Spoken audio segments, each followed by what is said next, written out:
And welcome everybody to the B&H Virtual Event Space.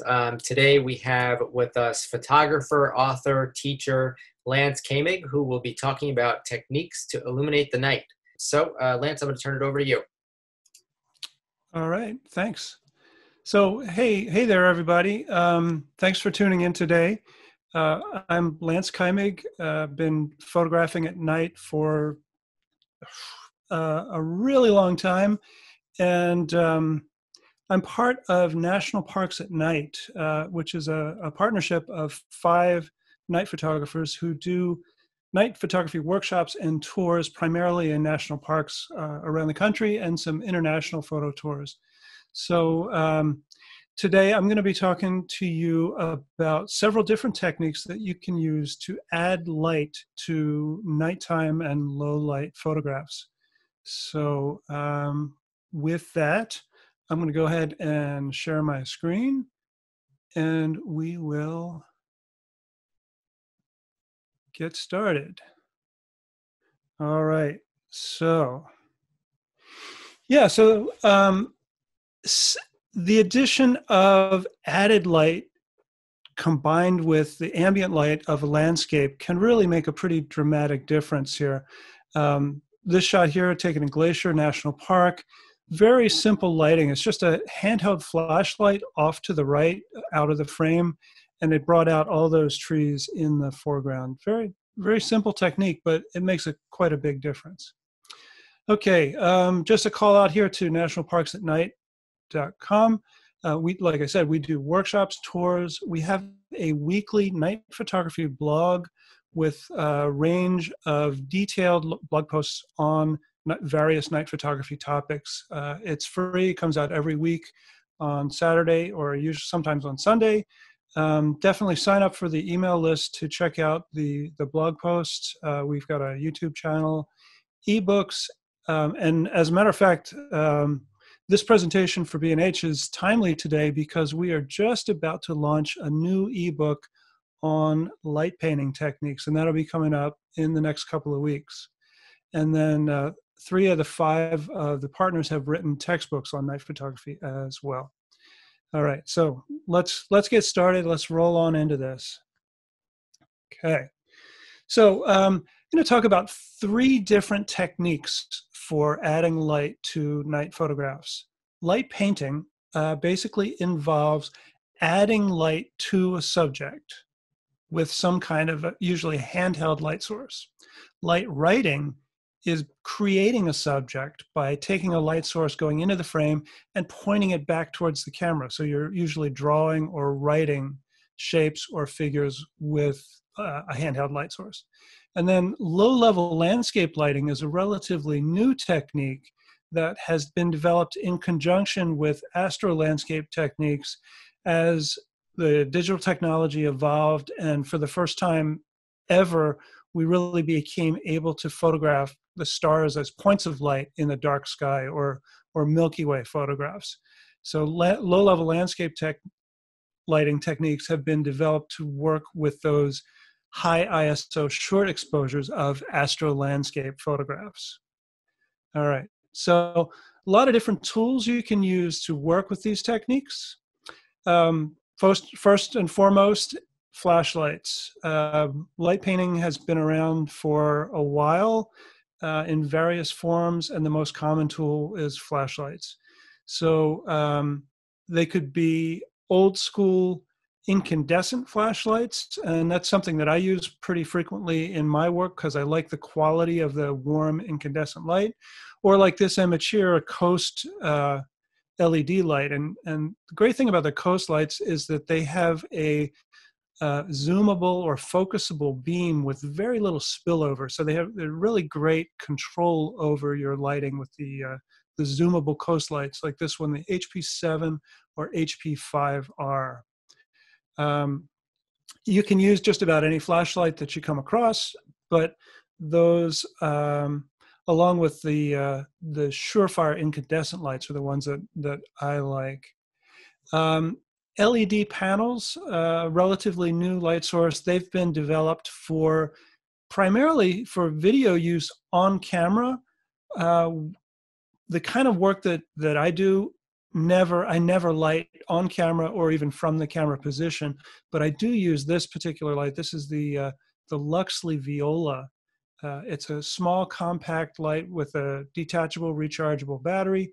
It has adjustable brightness, color temperature, and color hue as well. So that's another tool that you can use both for light painting and for low-level landscape writing. I suppose you could use it for light writing as well. But really, any kind of light source that you can come up with whatsoever. You can use your phone, tea lights, glow sticks, sparklers, Zippo lighters, road flares. Boy, anything that you can make glow out in the field, you can use for light painting techniques. Okay, so yeah, let's talk about light painting first, the first of these three techniques. Again, that is going to be lighting up a subject with the addition of light. You've got some level of ambient illumination, whether it's moonlight or starlight or street lights or some combination of the above. In general, you're going to be lighting the shadow part of your scene. So if you look at this image here, you can perhaps observe that the moon is high in the sky out of the frame to the left. So I've lit the right side of the frame, which is in shadow. And it's lit from two different positions, down low and to the left of the camera, and in from behind that tower in the background there. So I'm down on the ground behind the tower, lighting up, basically pointing my light towards more or less where the moon is. And then here, the little bit of addition of that light in the lower left corner just brings out the texture of the rock in the foreground. Okay, so a little bit about technique here. You can light from within the frame, you can light from outside the frame, but the general rule of thumb is don't light from behind the camera because the quality of light is not going to be very, very pleasing. Okay, so here's this image. This is a charcoal kiln in Death Valley National Park, and this is what the scene looks like with just moonlight, no added light whatsoever. I think you'll agree it's not very exciting. And imagine if you were using on-camera flash. This is basically what you would get. This is lit from the camera position, and this is what I'm advising you not to do because the quality of light, well, it sucks. This is 45 degrees to the right of the camera, from camera right. So you can start to see texture and shaping as the light moves across the field of view there. And this is 90 degrees, so 90 degrees from the camera on the right side. And you get a stronger gradation as the light fades off there. And again, you really see that texture as the light kind of scrapes along the front edge, right in the middle of the charcoal kiln there. And then this is obviously lit from the other side, but from greater than 90 degrees, maybe like 120 degrees away from the camera. And you can even go all the way around and light from completely behind the camera and to get a rim light or a hair light effect on whatever your subject is. It may take a lot more light to make that happen, to make it show up. But so there's our finished shot. And notice there's a balanced ratio here of more light on one side than the other. There's a little bit of light on the right-hand side just to give us some more detail and shadow and a little bit of that warmth from the added light, and a stronger light on the left. Again, the number one rule of light painting is don't light from the camera position because, yeah, it looks like crap. Okay, so here is an example of kind of a boring photograph. This is a late twilight shot of a wooden bridge in Duxbury, Massachusetts. Gets a little bit more interesting when a car drives across the bridge. There's some color, some light, something to exaggerate that diagonal line and the movement, the depth of the bridge. Still missing something though. Oh, okay. So here I've added some light to the seagrass in the foreground from the left-hand side. There's no car going across the bridge, but I like the look on the grass. It spilled onto the rocky foreshore a little bit there. But the bigger problem is it also lit the underside of the bridge, and that isn't quite working. So when you put it all together, here's what I ended up with. I'd moved around to the right side and shone the light on the grass in the same technique, but pointing it away from the bridge and waited for a car to come over. And that way took what was essentially a pretty, boring non-photograph, and it's not an award winner, but it's a lot more interesting than it was before, just with the addition of a little bit of light from me and waiting to time the exposure until a car went across the bridge. Okay, so here's a starting point. This is inside one of the buildings at Bodie Ghost Town in California's Eastern Sierra.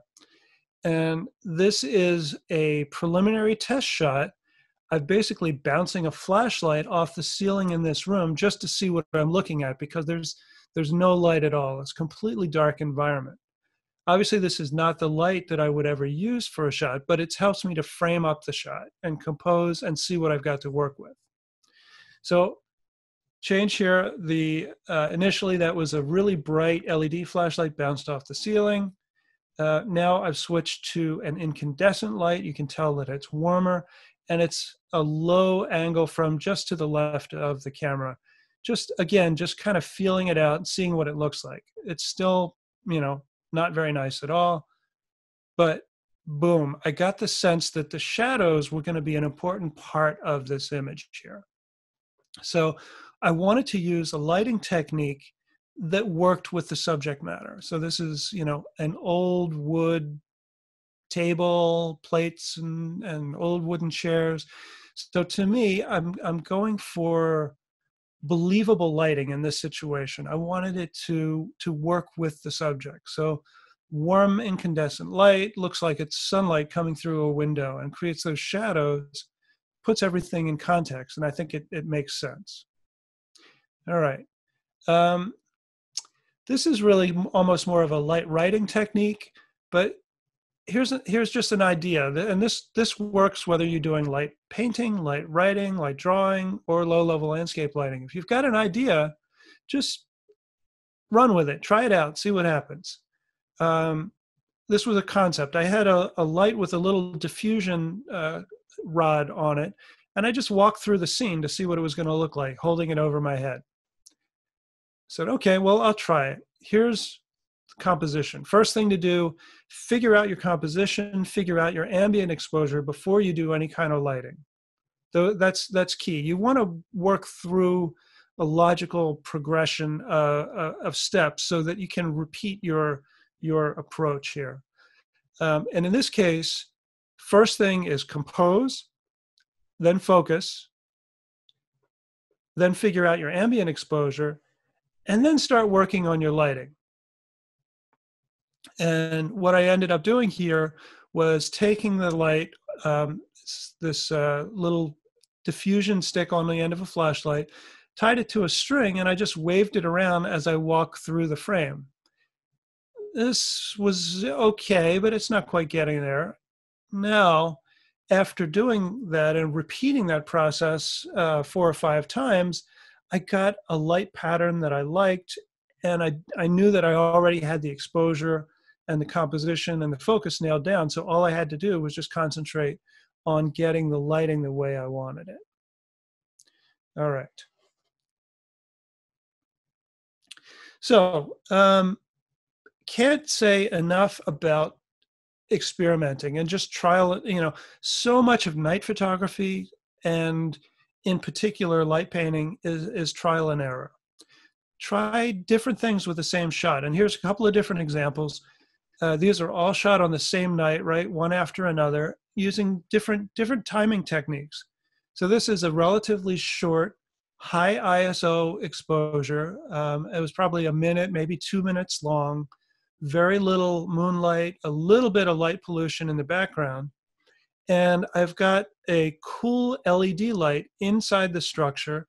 It's on the floor in the middle of the frame behind a piece of wood. I think it was a log. And that's what's causing that blue-green glow inside the structure. And then on the outside was a quick swipe of a light across the front of the structure and on those two bushes on either side of the frame. And again, this is a high ISO shot. I think it was 3200 and 1 or 2 minute long exposure. Here's the exact same thing, just knocking it down to 400 and going for I think a 5 minute exposure. No light on the inside, and that I like this better. It really brings out the face-like structure of the windows and the doors there. So this is just incandescent light. I love the way that cloud just came in and hung over the mountain in the background in a single 5 minute exposure. All right. And then here we go. This is a much longer one. This is a 40-minute exposure and light painting with the incandescent light on the outside and that LED light on the inside. Notice how the colors change with the length of the exposure too. So again, I didn't move the camera between these three shots. They're just three different ways of approaching the same subject with different lighting techniques and different exposure techniques. You can do short, high ISO star points, or you can do long star trails, or just stop it down and do really long star trails if you want to get that transformative effect that you can have from really long exposures, like a half an hour or more. Okay, so here's a shot. This is made at Keys Ranch in Joshua Tree National Park. And the original concept for the whole shot was these bottles. I wanted to get them glowing inside the building.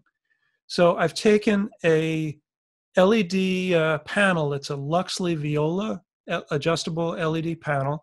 And I've propped it up on the window on the left side of this building, shining on the inside. It's turned down to a very low setting. Even though it's bright, I'm shooting at high ISO. This is a 6400 ISO shot because I wanted to get the stars recorded as points of light rather than star trails. So the light in this case is really dim.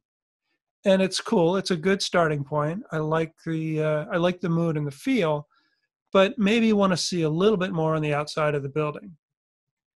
So experiment. Let's try a couple of different things here.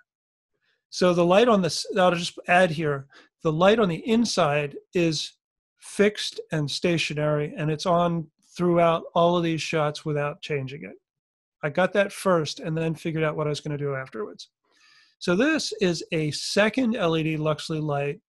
Notice it's real soft. There's not a whole lot of detail and texture to the quality of the lighting. So it's off the frame to the right, but it's not a real hard angle, and it's a soft LED light as opposed to a directional flashlight. Here, this is the difference of adding flashlights, scraping it along the edge of the wood at a real oblique angle from the left-hand side. But now the door on the right is kind of dark, so I think it makes more sense for the light to come from the other side. And that's what's going on here.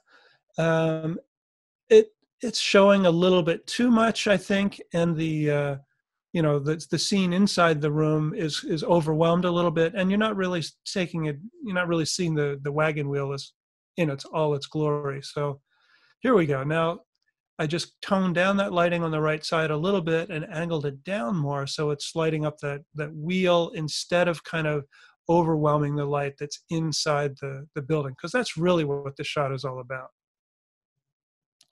So anyway, I would say I probably will take,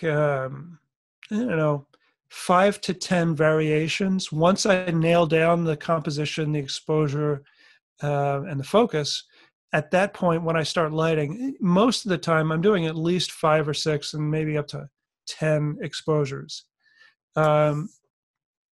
to get the one that I want. And I never delete in the field unless it's absolutely awful. There's really not reason to be deleting images in camera in the field. Just save it until you get home and get them on the computer, because that's when you're going to know if something's useful or not.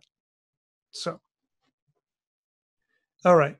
So Here's a Milky Way scene. This is, believe it or not, on top of a volcano in Lassen National Park. And we've got Mars on the left-hand side, Jupiter on the right, and Saturn right in the middle over the Milky Way. But the foreground's just dead, right? There's, it needs something. Well, there's a little something. So this was done with a friend. Actually, one of my partners at National Parks at Night, Chris, and I were up here scouting for a workshop. And we've got two Luxley LED panel lights. They are cranked up to 100% brightness, and they're both on boom arms extended about 6 feet over our heads. And we started on either side of the camera about, I don't know, maybe close to 100, 150 feet away from the camera, and started walking along the edge of this crater towards the camera from each side during the 20-second exposure. I just want to point out, this crater is a 1/4 mile wide, but we were able to light it with just two little LED panel lights, and we kept them moving during the entire exposure. So it's a 20-second exposure, kept short for the star trails, and we were moving, holding the lights over our head and tipping them up towards the sky a little bit so we didn't wash out the foreground too much. You'll notice it's a little bit hot on the foreground on the right-hand side. That was obviously the side that Chris was lighting and not me. Okay, here's another one that was made on a trip to Jurassic Park a couple of years ago. You can see it's pretty dramatic as a silhouette, but it really needs some light to bring it together. This shot was made during a workshop, and it's fairly complex lighting. You could, I suppose, do this with traditional location lighting techniques with lights fixed on a stand or on multiple stands. But in this case, I was working with a group of people in a workshop, and we did 47 different attempts before we got one that we felt we really wanted to go with. So let me tell you about the lighting here. Again, this is the LED panel light on a boom arm off to camera left and held up above the shoulder of the Tyrannosaurus there in the foreground. So this is light from high on the left, and that's what's lighting up the right arm and the head of the dinosaur in the foreground. Now I went around to the right side with that same light and lit the other dinosaur, the second dinosaur, from the right. And it's kind of frontal to that dinosaur, so there's not a whole lot of texture on that. While I was over there, I took a incandescent flashlight with the same color temperature. The Luxleys were set to 3200, as well as the incandescent light with a snoot on it, so I was able to focus it just on the teeth. I wanted to get some light on those teeth. So that's from out of the frame on the right. And then the last little bit of light was on the left-hand claw of the dinosaur in the foreground, and that was with a mini mag, AAA mini mag light that one of the other people shooting this with me lit from just out of the frame to the right. And again, we did this 47 times. In the end, this one that I ended up using was somewhere in the 30s. I just kept on going, and it ended up being that I used one of the middle shots from somewhere after about 30 some attempts. Now, so how long did that take? I was working on this. I think there were four people working on this scene, and together we were there for like an hour and a half. To me, it's an hour and a half totally well worth the investment. And I just threw this one in here. This is one of the outtakes from early on, and I was basically just testing the light on the dinosaur in the background. That's the LED light on the stick held above my head, not the moon that you see there. So outtakes can be useful too. You never know. And again, that's why you just don't delete anything in the field. Okay. So now let's talk about the next technique, light writing, which is creating your subject with light rather than lighting an existing subject. So you point a light source, whatever it may be, back towards the camera within the frame. So in this case, this is an old fort, Fort Alexander on George's Island in Boston Harbor. And this is a lightsaber, basically a light wand, and just walking through the frame, randomly waving it around. It's pretty cool. I want to say, though, this is amazing. There are a lot of really amazing light artists that do light writing and light drawing. I'm not one of them. It's not my forte. It's not my style and the way that I usually work. But there are a lot of really cool light artists out there working today. Jason Page, who's got lightpaintingbrushes.com, and a fellow named Darren Pearson, who goes by Darius Twin. Two people you should check out if you're into light writing or light drawing. Anyway, so this technique requires a lot of spatial awareness because you're doing this in the dark. You're creating your subject by taking a light, turning it on, turning it off, moving it around in darkness in front of the camera in an open shutter. There's no go backs, there's no oopses. Once you screw up, you got to start all over again. So this took about 10 attempts to make this image here, and it's done in 3 passes. The lightsaber turned on and off again on a pulse as I move it across the frame in front of the camera. Second time, I moved backwards and swept an arc over my head. And then the third time, repeated that original process. Now, had I gotten this exactly the way I wanted it, the third time I would have moved back further several steps so that that arc of light from the third attempt didn't overlap with the second one. But again, like I said, it's not my forte. It's not the kind of work that I do, but it is fun, and it's definitely one of the more creative types of light painting or light photography that you can do. There's just a whole world of cool stuff out there. Here's another example. This was made in the West Fjords of Iceland with a group, and we had a forecast for lots of aurora that night. And we knew this was going to be a good location. It was open on all 4 sides, had views of the sky, no matter which direction we were looking. But when I came across this stone here, it reminded me of a photograph I had seen years ago by a Czech photographer named Jan Porybny. And this image always stuck with me. This is back from the 80s. It's a film image, but I never forgot it. And this seemed like a great opportunity to do an homage or a tribute to Jan Porybny and his light writing standing stone. So the handprint is just a shadow shining a flashlight on a hand held in front of the light, and then walked around this stone with a light over my head. The jerkiness, the unevenness is because you're walking up and taking steps up and down on an uneven surface. You can see how rocky and uneven the ground is right there. Here's light writing. This is a team effort by a couple of the National Parks at Night guys. This is a pixel stick, which is a programmable LED light wand held out of the sunroof of a car. And we've got one guy up on the hill and they've got an open walkie-talkies communicating and coordinating this shot back here.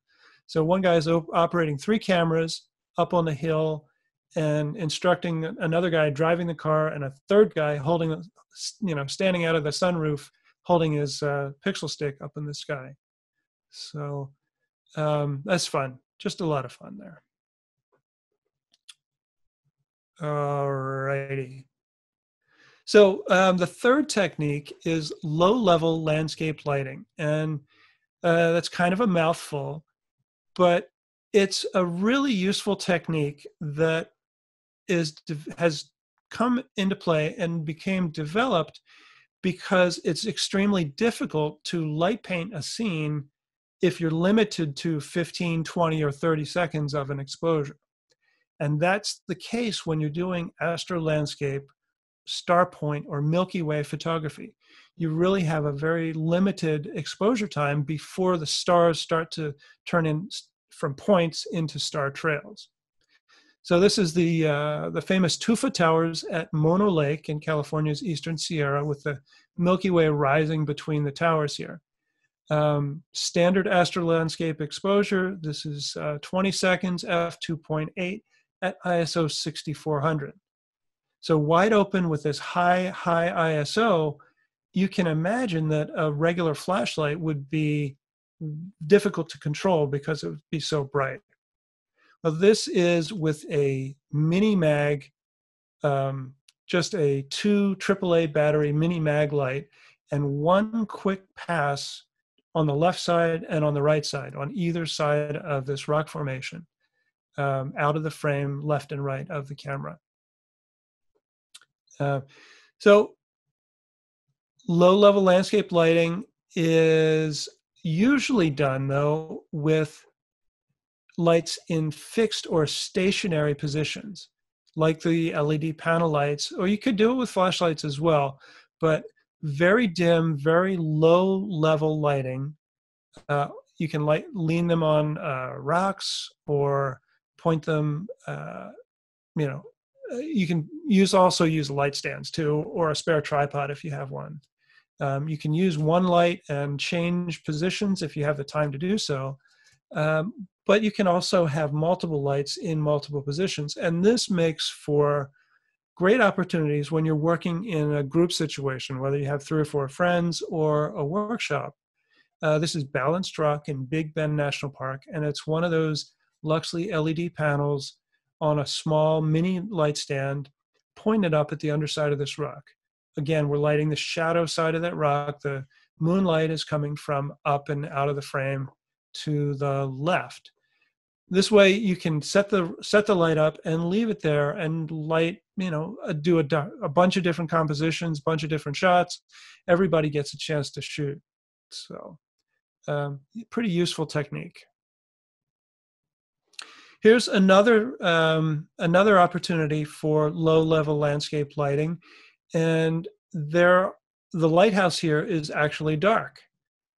The light on the right-hand side is a daylight balanced LED panel. The 2 little windows in the lighthouse have tea lights in them.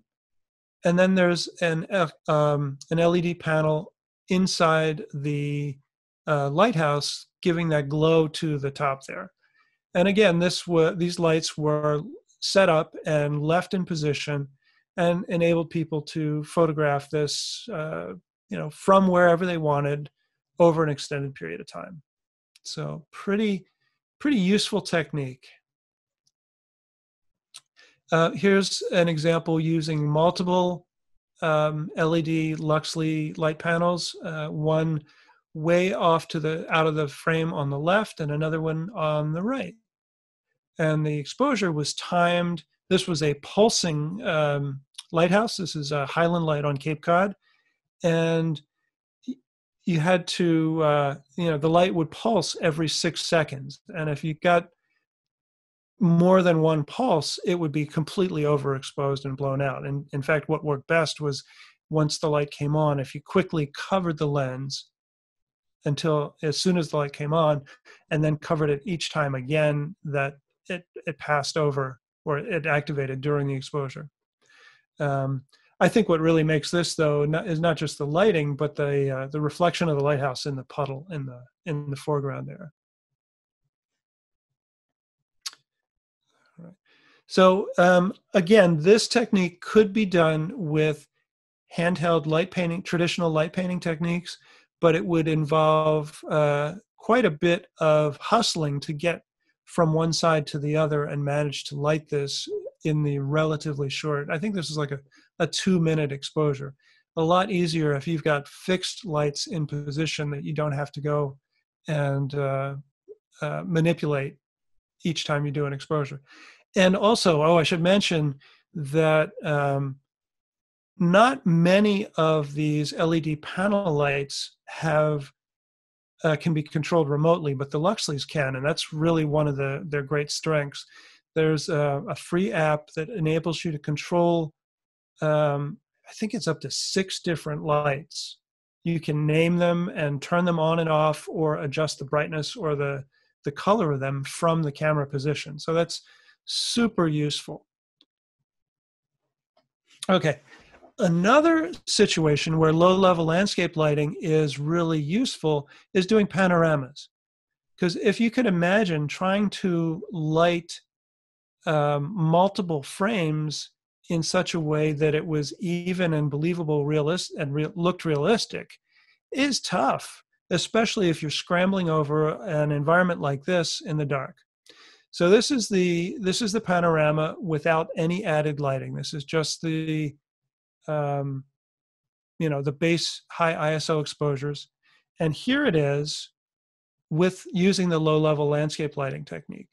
So this is just 2 LED panel lights, one out of the frame on the left, and another one not quite as an oblique angle to camera right, and not quite as bright. But you can see it's quite a difference from the previous shot with ambient light only. Another technique you could use if you wanted to do this would be separate exposures for the foreground and the sky. This is 6 vertical frames with a 24 millimeter lens. So you'd have to do 6 frames for the sky and 6 frames for the foreground. And the foreground shots would be probably, 5 to 10 minutes each.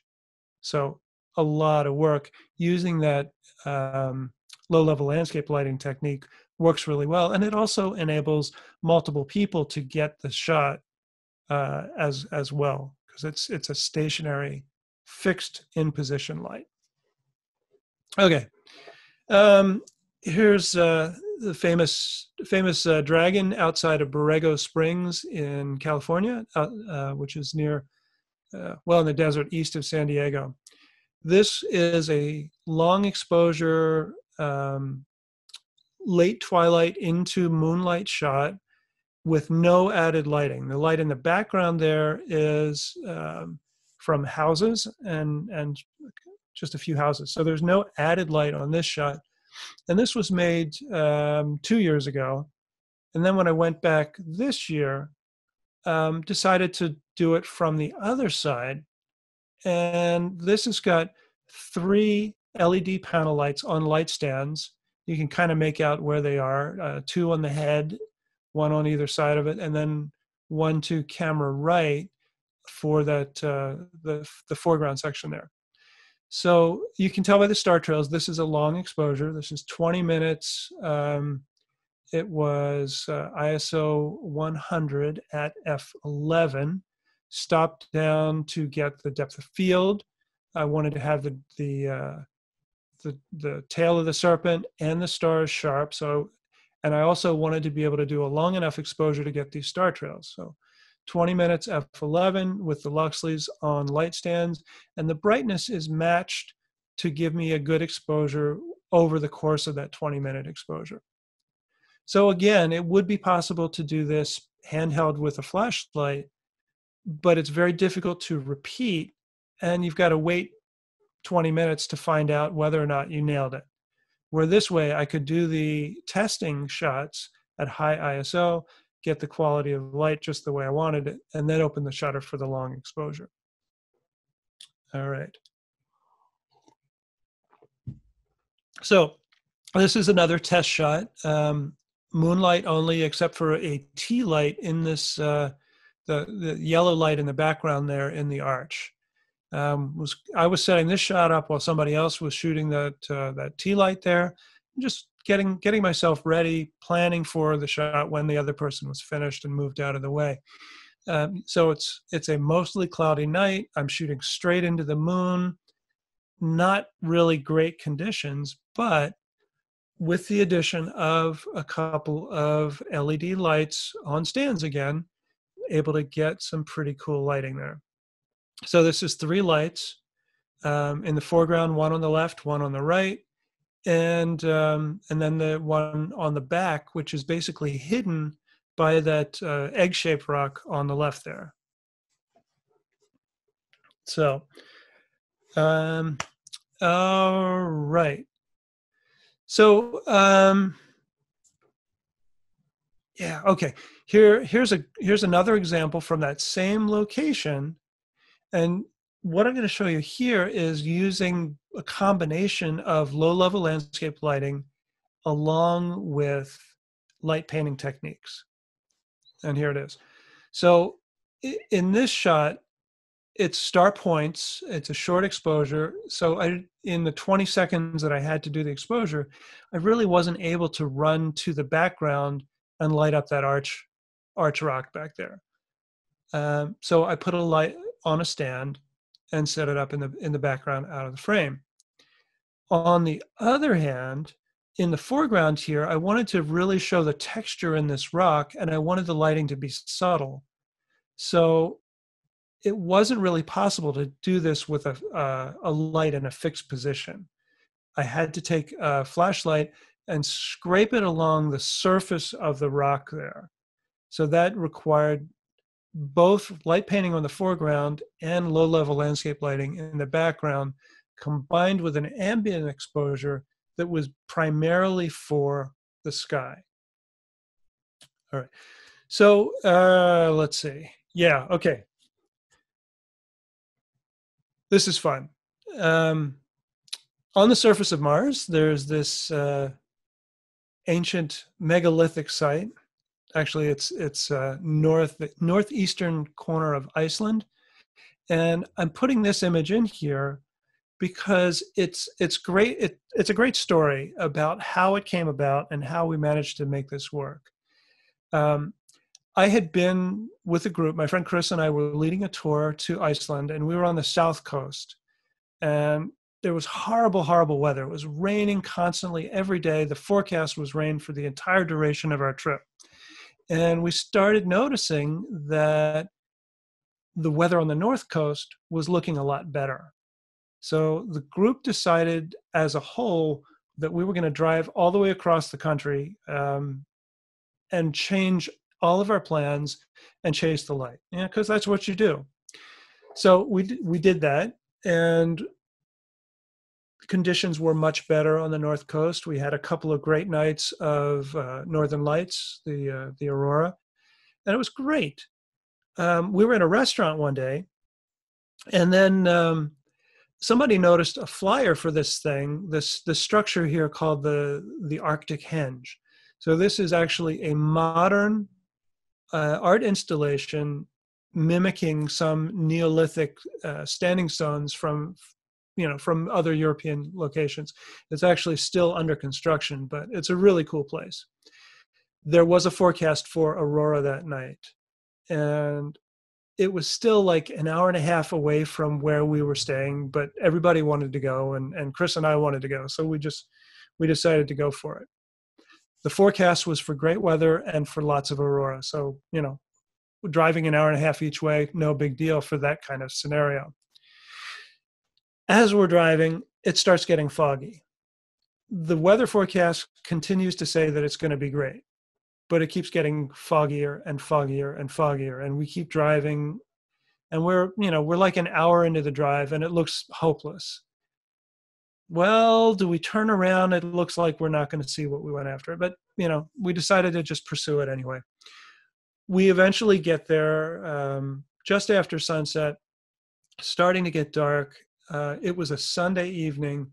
This site is about a mile and a half outside of a little village. And I mean a little village. It had like 10 houses and one shop and a playground with public restrooms, which were locked. And everybody was really disappointed about that. And the shop was shut down, and there was no food and nowhere to go to the bathroom. And it was cold and it was foggy. And people were starting to grumble. But we kind of rallied the troops and said, look, we're not going to see the aurora. We're not going to get what we came here for, but that doesn't mean that we can't make photographs. So this is what we came up with. Again, LED panels, set up on stands behind these rock towers, and we just waited for the Martian to arrive, and boom, he graciously posed for us, and we got the shot. So the point of all this is that whatever you've got to work with, chances are pretty good that you can make a scene. You just make a shot. You've got to be open to different possibilities, to different options, um, and that's really just what it comes down to, is a lot of trial and error, and a lot of experimentation. So that's the last slide. I'm going to stop the screen right now, and just let's talk this through a little bit. So let's talk about technique a little bit. I got the sun shining right in my face. Okay.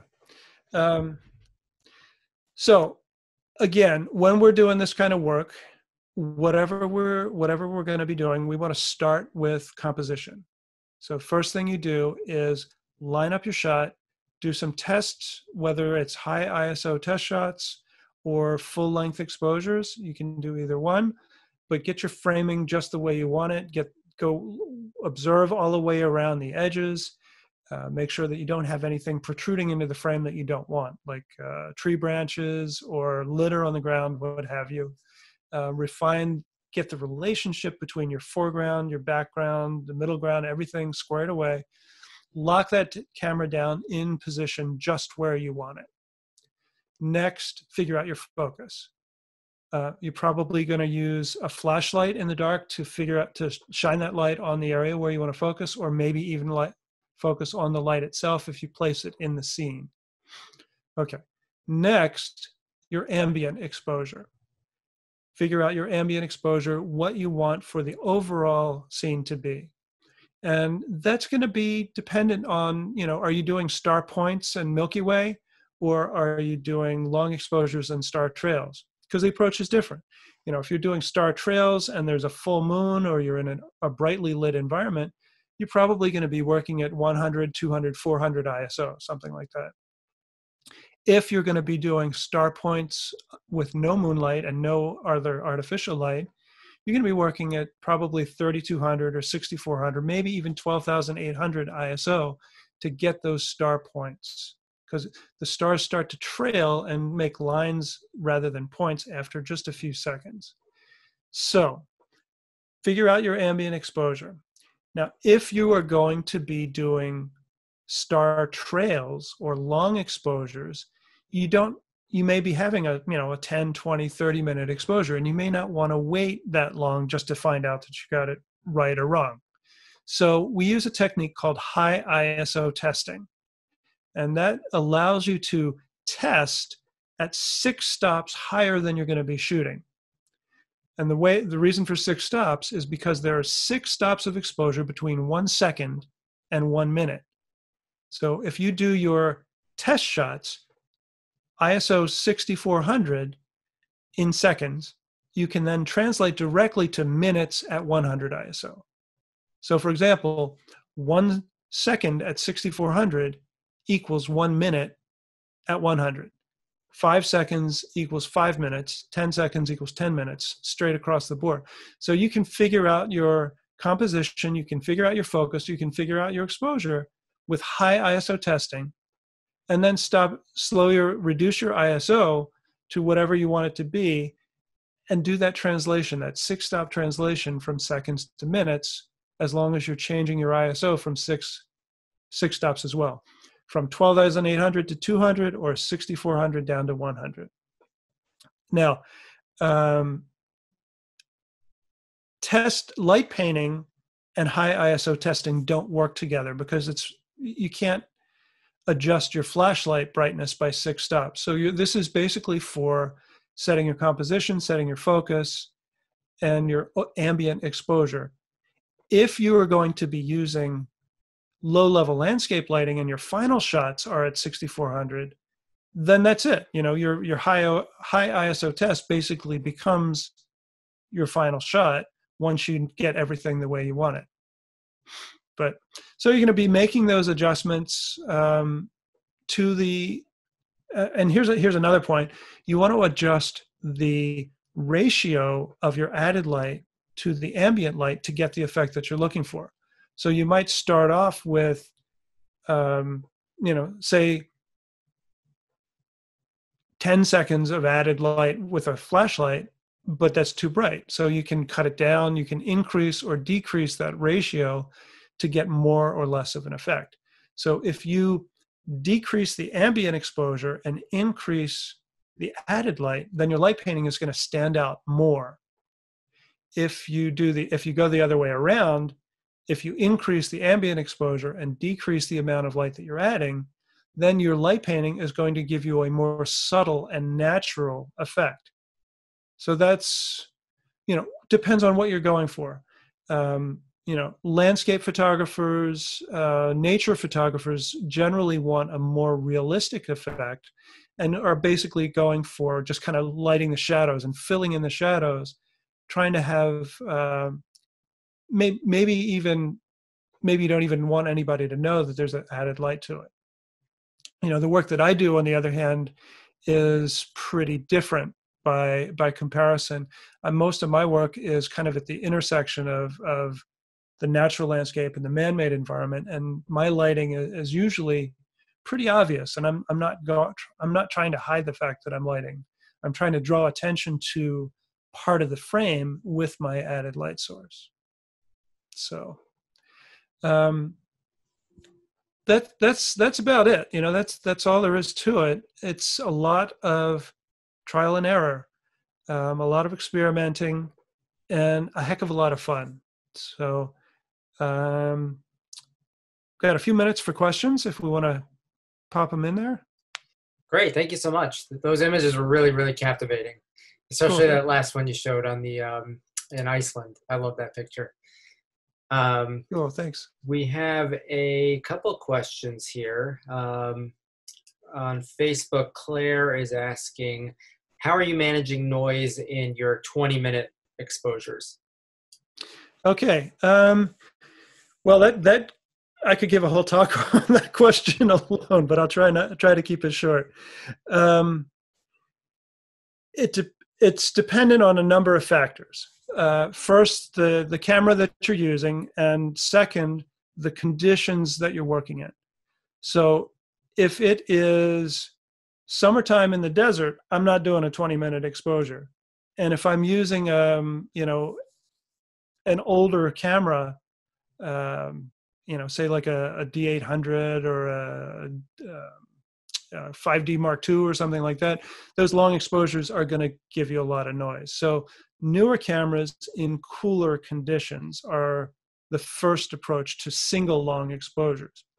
Now, another technique you can use is called image stacking, where you create a series of sequential images and combine them together in post-processing. So use that high ISO testing technique to figure out a base exposure.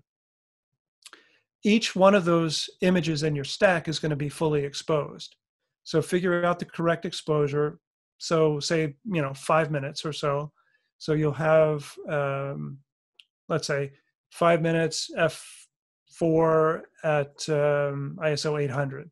And that gives you a well-exposed image with a short but usable star trail. Well, if you do 10 of those in a row, then you've got 50 minutes of star trails, and you can just combine them as layers in Photoshop. And the advantage to doing the stacking technique is that it allows you to do light painting in different frames, in multiple frames. So that's kind of cool too. You can mask out the parts that you don't like and use just the light painting from the images that work well. But let me just go back to a second what I said about temperature. Long exposure noise is related to heat buildup in your sensor. So that's why it's important to consider the conditions that you're working in. I'd say if it's below about 60, 55, 60 degrees, and you have a camera that is, 2-3 years old or newer models, that is, you should be able to do fairly long exposures. Like with a D750 in wintertime conditions, I can do a single 30-minute exposure with no noise whatsoever.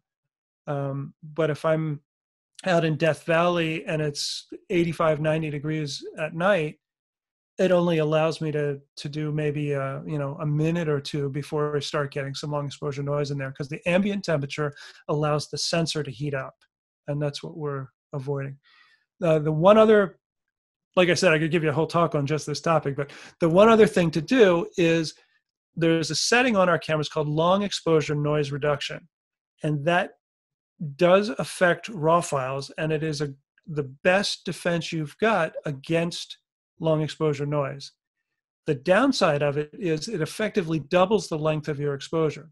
So if you're doing a 10-minute exposure, you then have 10 minutes of noise reduction afterwards. So what I recommend, if you're going to use long exposure noise reduction, is to just turn it on when you're ready to do your final shot. Don't have it on for the testing. Just when you get to the point where you think you're ready to go, this is it, I've got everything, then turn on long exposure noise reduction, do your shot, and hopefully you'll remember to turn it off again. So Very interesting.